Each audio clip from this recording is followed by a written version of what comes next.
Assalamualaikum warahmatullahi wabarakatuh. Saya akan berceramah yang berjudul dilarang tidak bertegur sapa kepada sesama muslim.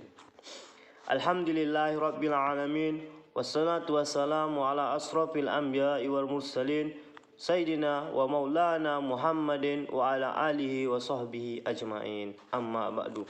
Alhamdulillah, kepada kesempatan ini kami dapat bertemu muka dengan bapak-bapak, ibu-ibu dan saudara-saudara yang dirahmati Allah Subhanahu wa taala. Harapan kami semoga pertemuan ini membawa manfaat bagi kita semua.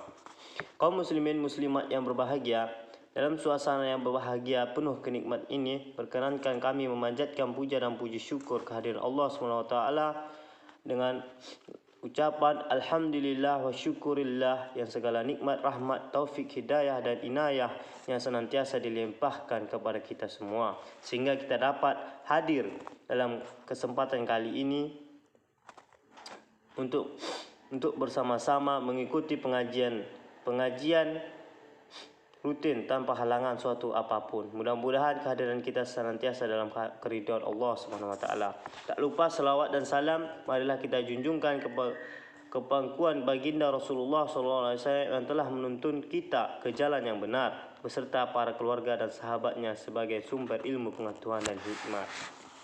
Kaum muslimin muslimat rahimakumullah, ketahuilah jika semua timbangan terbalik sehingga yang benar menjadi buruk, menganiaya dan menyakiti menjadi keadilan, keutamaan menjadi kehinaan, sehingga fitrah menjadi rusak dan pikiran terkontaminasi oleh berbagai keburukan, maka tidak heran jika Islam menyuruh kaum muslimin menjaga keseimbangan, keadilan di antara mereka, agar persaudaraan di antara mereka terjalin baik dan menjadikannya sesuatu yang paling berharga, agar tercipta masyarakat muslim yang bersatu dan saling tolong-menolong di antara mereka, sehingga kesatuan antara seorang muslim dan sesamanya sebagai sebuah bangunan yang kokoh, seperti yang disebutkan dalam firman Allah Subhanahu wa taala, innamal mu'minuna ihwatun, yang artinya sesungguhnya orang-orang yang muslim adalah bersaudara. Quran surah Al-Hujurat ayat 10. Dan agar seperti yang disifatkan oleh Rasulullah, al-mu'minu lil mu'minin kal bunyani yasuddu ba'duhu ba'don, yang artinya seorang mukmin bagi mukmin yang lain adalah bagai suatu bangunan yang bagian-bagiannya saling mengokohkan yang lain.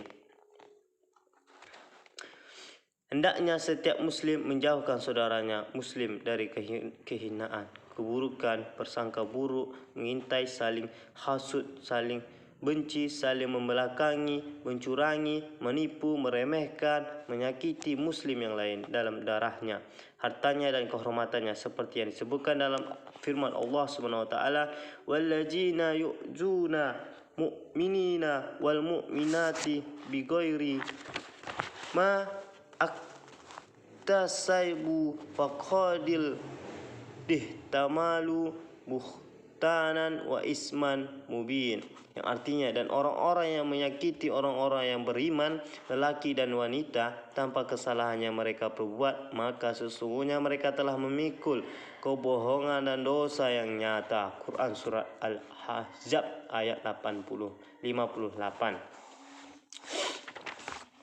Kaum muslimin yang berbahagia, Allah menjadikan rasa kebencian di antara sesama muslim sehingga hampir di setiap saat mereka saling membunuh dan menumpahkan darah, sehingga terjadi kerusakan dan kehancuran di mana-mana, seperti yang disebutkan dalam firman Allah SWT yang artinya, katakanlah dialah yang berkuasa untuk mengirimkan azab kepadamu dari atas kamu atau dari bawah kakimu, atau dia mencampurkan kamu dalam golongan-golongan yang saling bertentangan dan merasakan kepada sebagian kamu keganasan sebagian yang lain. Quran surat Al-An'am ayat 68. Ibnu Abbas radhiyallahu anha dan para ahli tafsir lainnya mengatakan, ketika diturunkan ayat di atas, maka Rasulullah SAW memperingatkan para sahabat dan sabdanya berikut, dengan sabdanya sebagai berikut, yang artinya Janganlah kalian berbalik kepada kekafiran sepeninggalanku kelak, sehingga sebagian di antara kalian memenggal leher sebagian yang lain. Tanya para sahabat, "Ya Rasulullah, apakah hal itu akan terjadi di antara kami yang sama-sama bersaksi bahwa tiada Tuhan selain Allah dan engkau adalah utusan Allah?"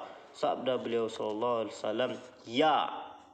Para sahabat merasa takut pada perpecahan seperti itu, padahal Allah telah menyatukan hati mereka sehingga mereka menjadi umat yang bersaudara dengan karunia Allah.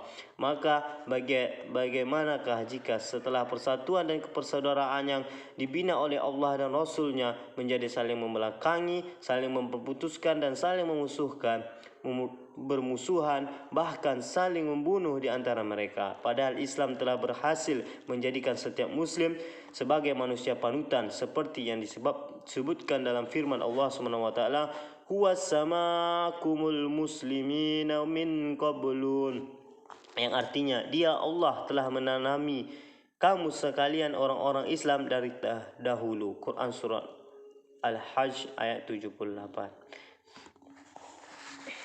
Kaum muslimin yang dimuliakan Allah SWT, takutlah kalian kepada Allah. Janganlah kalian saling berpecah belah dengan sesama muslimnya, karena berpecah belah di antara kalian merupakan penghancuran karunia Allah yang telah menyatukan hati-hati kalian sebagai umat yang bersaudara, dan Dia merestui kalian dengan agama Islam sebagai agama yang mengungguli agama-agama yang lain. Kaum muslimin dan muslimat yang berbahagia, demikianlah apa yang dapat saya sampaikan. Kurang lebihnya saya mohon maaf. Wassalamualaikum warahmatullahi wabarakatuh.